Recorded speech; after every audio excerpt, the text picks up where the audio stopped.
Hello and welcome to this Photoshop tutorial. In this tutorial we're going to be looking at camera raw image processing. Now this is a slightly different way of using Photoshop, but potentially one of the best ways of working with photographic images. Now raw editing, it can be used to process any digital camera file. So it doesn't necessarily have to be a raw image file, so it can be used as an editor for any file, but it is obviously much better to use a raw file. Now, Camera Raw, when you shoot on your camera with that setting, it produces images of a much greater quality. Camera Raw treats your master files as if they were your negatives, so you never really alter the original. So as you're working with these files, then it will never change your original, and you'll always maintain that, that kind of that feeling of it being like an old-fashioned darkroom negative. It enhances the workflow and offers a greater set of tools when in the early stages of editing. And the capture is just so much better with RAW. When you shoot in JPEG or TIFF, for instance, the camera is immediately discarding around 88% of the available image information that's been captured by the sensor. And JPEGs make automated decisions and compress your files, whereas RAW captures 100% of the data available and does not alter it. It saves that data in a sidecar file, which means that it's recording all that information, but it's not going to change the original. Now I'm going to show you how to work with RAW. This is going to start quite simple, and I'm currently in Bridge. So this comes with the Adobe software. I've selected an image here, and I'm just going to go to File, Open in Camera Raw. You'll notice that when it opens in Photoshop, the window looks slightly different to normal. There's a little arrow here just to make it go into full screen mode. One of the immediate benefits of working in Camera Raw is that you'll see that we have plenty of clear space. The image is very dominant on the screen, and you can really kind of get a good sense of your photograph.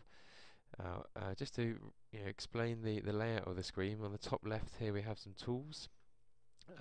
On the right hand side we have some window palettes. So some of these things echo the standard editing mode in Photoshop. If once you've done your edits you want to save your image, just bottom left here, just go to Save Image. If you would like to close down your image and come back to it later, just hit Done. And we also have Open Image here, which will open your image in the standard editing mode. So a good way of working really is going into RAW first, making your edits, and then opening your image in Photoshop Standard Editor if you want to make any other adjustments.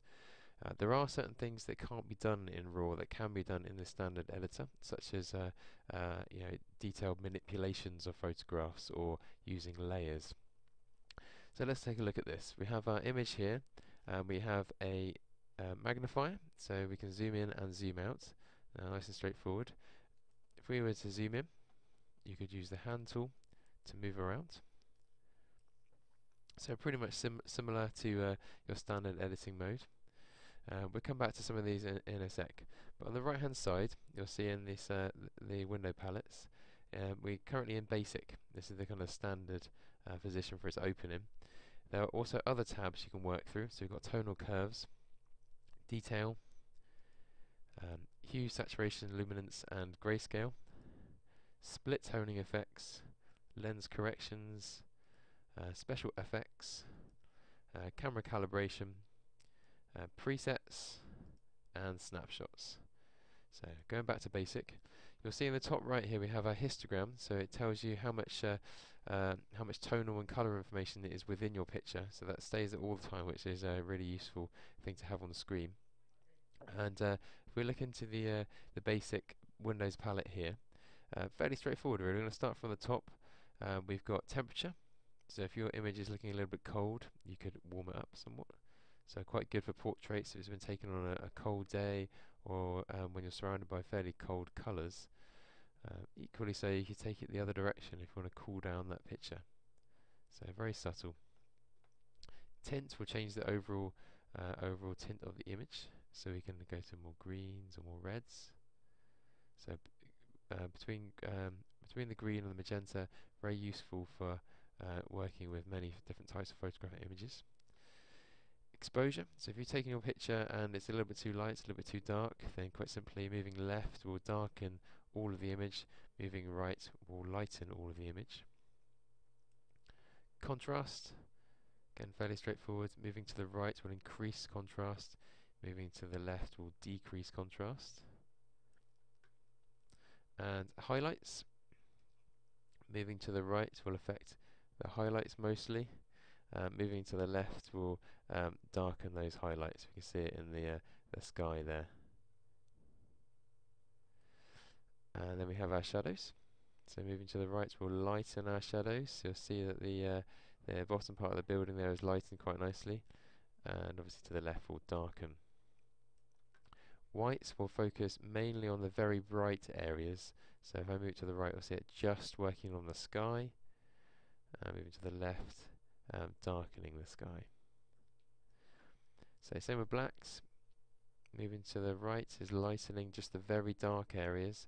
Moving to the left will darken those very dark areas. Clarity is a bit of a popular one, very good for portrait effects. If we move it to the right, it makes the image very crisp, so it's given it some nice detail. Move it to the left will give it a very soft, hazy effect. So plenty of potential there for creativity. Let's skip vibrance for a sec and go to saturation. Moving to the right will really intensify those colours, so really, really bright. Moving to the left will soften them down, and all the way will make it black and white.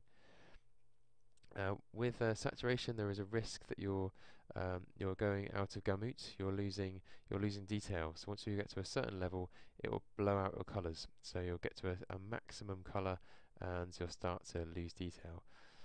Vibrance is the same as saturation, except that it does protect those tones.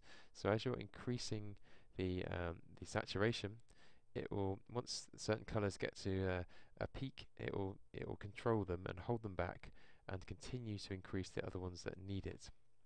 So very simple. Vibrance is a little bit more caring over your picture, and it's quite good for having a bit more control. So that's the basic palette. We're going to skip across now to have a little look at some of the tools in the toolbar.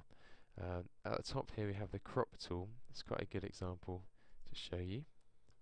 So clicking on the crop tool, you can click and hold to get different presets. So 1 to 1 is going to give you a square crop, 2 to 3 is going to be rectangular, and so on and so forth. You can go to custom, set your own ratio, but we're going to go for just normal, so we can kind of create our own shape. So selecting an area, when you're ready to commit, just double clicking. Now it's cropped our image.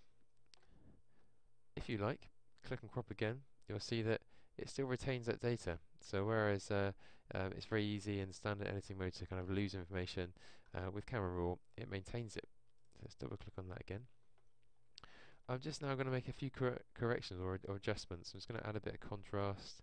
I think I might just kind of lighten up some of those shadows there to make some simple adjustments, and maybe increase the clarity a little bit and a little bit of vibrance. So some basic adjustments. I'm going to click on done now. It's going to close my image down, and back in Bridge we'll see that our image here, if I zoom in a little bit closer, has now got two little icons next to it. You've got the crop symbol and the adjustments that we've made. That's just to indicate to you that something has been done to that image. So if we open that again, so I'm going to right click, open in Camera Raw, we'll go back into the editor. Our picture will look as it was, so we've edited it, and you can still come back to things like the crop and it will have maintained that information, so it's very, very useful. You'll see as well the settings on the right hand side, they are still there, so you can drop them back down, so you're not kind of committing really at any point. So if I were to hit done, it will close it down, and we can work on a different picture. If we wanted to, we can click on save image. We can save it as different file types. You'll see that we can save as JPEGs, TIFFs, PSDs, all sorts. So if you want to have a different version, you can save there. just to show you one last thing, clicking on open image will take this picture into the standard editing mode, so into Photoshop when it gets there. Here we go.